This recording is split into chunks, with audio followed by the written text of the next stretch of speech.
Hey golfers, Troy Klongerbo. I'm the editor-in-chief of US Golf TV, and let's talk 2017 US Open. Now, the US Open is heading to Wisconsin for the first time in history. This is record-breaking for the USGA.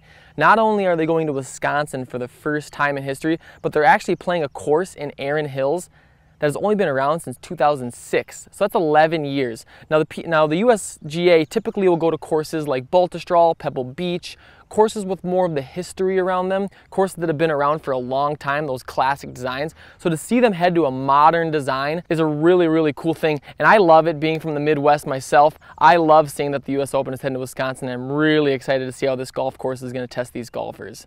Now, the course is going to play long.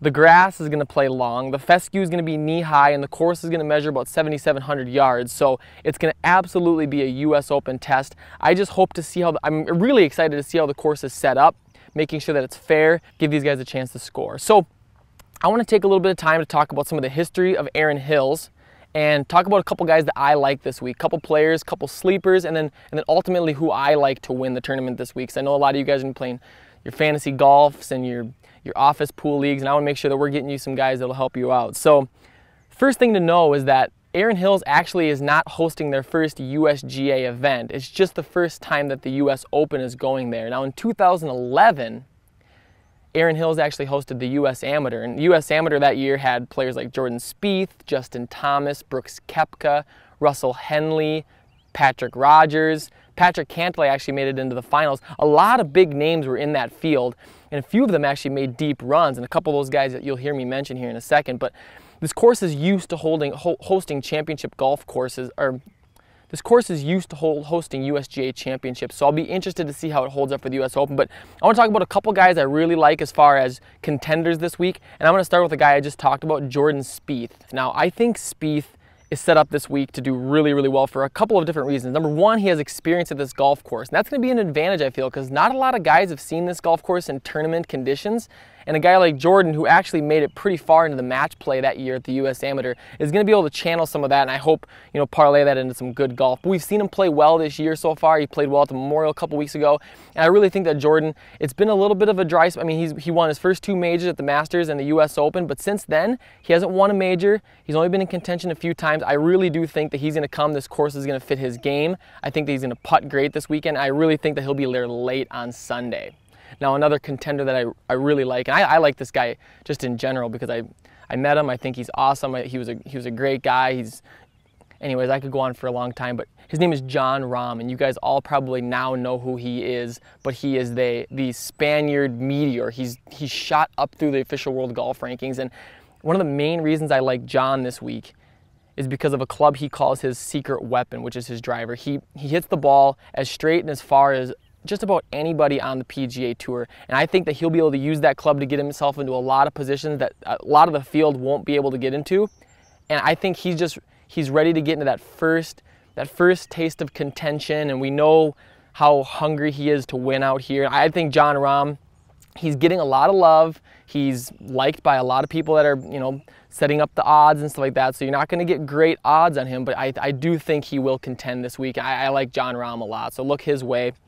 A couple sleepers and guys that maybe aren't like cold-blooded sleepers, but guys that are going to be a little under the radar. I've got two names for you. I think the first one's going to be Russell Henley.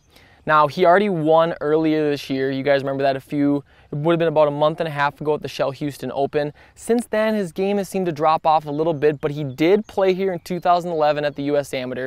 And I feel that this course could really set up to his game, channeling off some of his experience. He hasn't really been in contention in very many majors, and I think he could be a guy that would be pretty low ownership. I see him making the cut, maybe finishing inside the top 30. Maybe if he gets hot, he'll finish inside the top 10. But I think Russell Henley's a guy that you could probably channel in on and get for pretty cheap if you shop around right. And the other guy I want to look at is probably less so on the wide scale of sleepers when you look at talent, but he's not going to be looked at a ton, and it's Shane Lowry. Now, if you guys remember last year at Oakmont, Shane Lowry was in contention late into the weekend, very late into the weekend, and in fact, he was one of the only guys actually pushing Dustin Johnson towards the end of the golf tournament. So I think Shane Lowry, with his driver, with his ability to get the ball in play, with some of the experience and some of the things he took from last year, I think Shane Lowry is really poised for yet another breakout. And I think he could be one of those guys that not a lot of people are looking to, but actually breaks into the winner's circle. So as far as a sleeper, I think Shane Lowry is not a bad place to look, and I'm actually going to be putting him probably in some of my lineups. So the last guy I want to talk about is actually my winner for 2017, and he's the guy who's leading the PGA Tour in total driving. Now, total driving is a stat that's made up of both how accurate you're hitting your driver and how far you're hitting your driver. And you typically would go to names like Bubba Watson, Dustin Johnson, a lot of these big-time bombers. But the guy that's leading the PGA Tour in 2017 in total driving is Rickie Fowler. And I think he's going to be able to use that driver to put himself into a lot of great positions this week. He's still looking for that first major. I think this course sets up great for Rickie Fowler. I really do see the form he's bringing in. He played unbelievable at the Memorial. He had a chance to win late. I think he's going to parlay that in some great play. He's going to be focused, channeled, ready to go for his first major. Rickie Fowler is my guy this week. So if you guys want to copy me and take him, feel free.